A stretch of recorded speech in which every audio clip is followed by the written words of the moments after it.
Scan this. Sovi is here. Let's level up.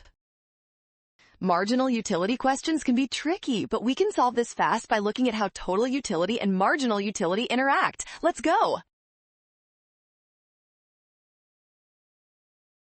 The law of diminishing marginal utility states that as you consume more of a good, the extra satisfaction you get from each additional unit starts to drop over time. Watch this. As long as that marginal utility stays positive, your total utility will keep climbing higher, even though it is increasing at a much slower rate than it did before. You got this. Therefore, a rational consumer sees total utility increase while marginal utility decreases. That makes option C our final winner. Boom, we are done. Well done! Scan the code. You can learn better with Sovi. Watch signs and avoid rush. Trust given and check steps for option C.